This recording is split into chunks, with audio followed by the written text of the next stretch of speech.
ఆరంభం నుంచి కూడా నేల నుంచే ఆరంభం జరిగింది. అదే భారతదేశ సమాఖ్య బలాన్ని పెంచింది, బలహీనపరచలేదు.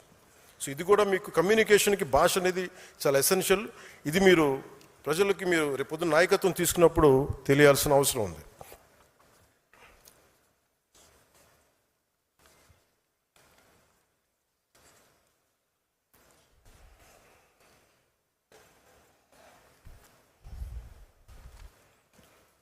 మీరు నాయకులుగా మీరు ఎదగాలనుకున్నప్పుడు మీరు ఈ భావాన్ని చాలా 12 సంవత్సరాల తర్వాత మాట్లాడుతున్న ఇంత ఓపెన్గా. చాలామంది మనకి అక్కడున్న పక్క రాష్ట్రాల సమస్యలు దేనికి, మనకి అక్కడెక్కడో విషయం జరిగితే మనం ఎందుకు రియాక్ట్ అవ్వాలి మీ అందరూ. కానీ మీరు జాతీయ స్థాయి సమస్యలు, అంతర్జాతీయ సమస్యలు కూడా మీరు ప్రతి జన సైనికుడు, ప్రతి ఉద్యమి, ప్రతి సాధకు కూడా మీరు మాట్లాడాలి. దానికి కావాల్సిన డైరెక్ట్ మేము ఇస్తాం. అది ఎందుకని చెప్తున్నానంటే, మీరు ఇవన్నీ అర్థం చేసుకున్నప్పుడు పైన ఆలోచించి మీరు ముందుకెళ్తే ఏం జరుగుతుందని. ఉదాహరణకి బంగ్లాదేశ్ ఉంది. ఈరోజు బంగ్లాదేశ్ ఎట్లా ఉంటుంది, భారతదేశం ఇలా ఉన్నప్పుడు ఈ చికెన్ నెక్ అని ఉంటుంది. సడన్గా ఒక చోట భారతదేశంలో ఉండి ఇటువైపు భారతదేశం ఉంటుంది, ఇటువైపు భారతదేశం ఉంటుంది. ఇక్కడ మళ్ళీ చికెన్ నెక్ చిన్న పార్ట్ ఉంటుంది, ఆ మధ్యలోదంతా బంగ్లాదేశ్. అది ఎలా జరిగింది అని అనడానికి మీరు అర్థం చేసుకోవాలి, హిస్టరీ అర్థం చేసుకోవాలి మీరు. ఇది జోగేంద్రనాథ్ మండల్ గారు first law minister of Pakistan. ఆయనకి భారతదేశం మీద పడలా, వ్యక్తితో పడలా.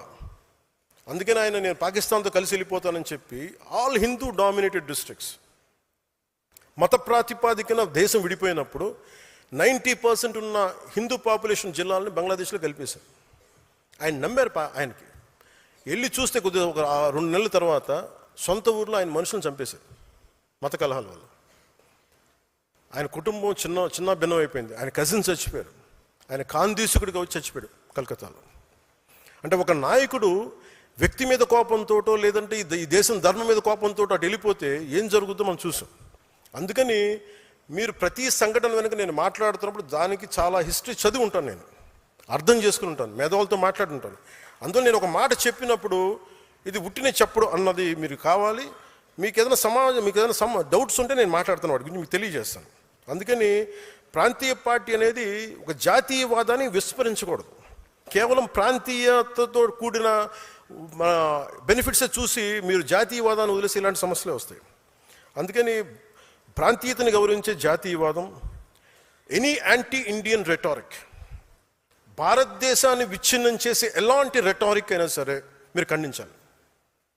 మీకు మోదీ గారి మీద కోపం ఉంటే ఆయన తిట్టండి, బీజేపీ మీద కోపం ఉంటే ఆయన తిట్టండి, జనసేన మీద కోపం ఉంటే తిట్టండి. కానీ దీంట్లో దేశాన్ని బలహీనపరిచే ఒక్కళ్ళు మాట్లాడినా మీరు ఖండించాలి. ముక్త కంఠంతో ఎదురు దాడి చేయాల్సిందే. There is no escape to it. ఎందుకంటే భారతదేశపు సమగ్రతని భంగం కలిగించే ఒక్కళ్ళు మాట్లాడినా, ఒక గొంతు మాట్లాడినా 1,00,000 గొంతులు లేవాలి పైకి, 1,00,000 గొంతులు. ఎక్కడో ఇరాన్లో యుద్ధం జరిగితే, ఇరాన్లో ఒక నాయకుడు చనిపోతే, ఇక్కడ మచిలీపట్నంలో, గుంటూరులో, హైదరాబాద్లో ప్రదర్శనలు జరుగుతాయి. మరి అలాంటిది అమెరికా ఇజ్రాయెల్ ఘర్షణలో వస్తే వామపక్ష పార్టీలు మాట్లాడతాయి. సౌత్ అమెరికాలో ఒక లాటిన్ కంట్రీ నుంచి ఒక నాయకుడిని తీసుకెళ్ళిపోతే ఇక్కడ వామపక్ష పార్టీలకి బాధ వస్తుంది. వాళ్ళందరికీ ఇంత బాధ కలిగినప్పుడు మన దేశం గురించి మనకి గొంతెత్తకపోవడం తప్పు వద్దు మనం. అందుకే బెంగాల్లో ఎందుకు చెప్తున్నాడు, బెంగాల్లో హిందువులపైన దాడులు జరిగి మనకు సంబంధం ఏంటని మీరు అనుకోకండి. అలాగే అసంబద్ధంగా కానీ తప్పు ప్రకారం కానీ ఒక ముస్లింలపైన దాడి జరిగినా, క్రిస్టియన్లపైన దాడి జరిగినా అంతే సమానంగా స్పందిద్దాం. నేను ఎప్పుడు కూడా హిందువుల మీద దాడి జరిగితే మాట్లాడిన అలా చెప్పట్లా. బేసిక్ మనకి ప్రిన్సిపల్స్ మీద మీరు మన డైల్యూట్ కాకండి.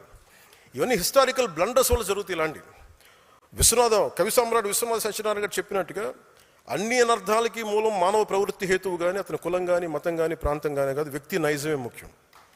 అందుకే ఏ మతం, ఏ ధర్మం అనే దానికంటే కూడా జాతీయ సమగ్రతకి, సంస్కృతికి ఇబ్బంది కలుగుతుందా లేదా అన్నది మటుకు ఆలోచించారు. ప్రాంతీయ సరిహద్దులు చిన్నవి, ఆంధ్ర అనే సరిహద్దుల వరకు మీరు పరిమితం కాకండి. అమరావతి రైతులు కూడా చెప్పాను, మీరు జై అమరావతి అనకండి, జై ఆంధ్ర అనండి.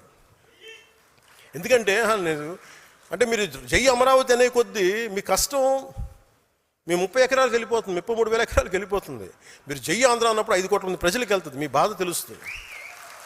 మీరు జై అమరావతి అన్నప్పుడు నాకు మనసులో కలుగుకుంటుంది, వీళ్ళు ఇంత పెట్టేసుకున్నాను. తర్వాత మాట్లాడటం వాళ్ళు జై ఆంధ్ర అని ప్రారంభించడం సంతోషం. ఎందుకంటే మన తెలంగాణను చూసి నేర్చుకోవాలి. సభ మాట్లాడు జై తెలంగాణతో మొదలు పెడతారు.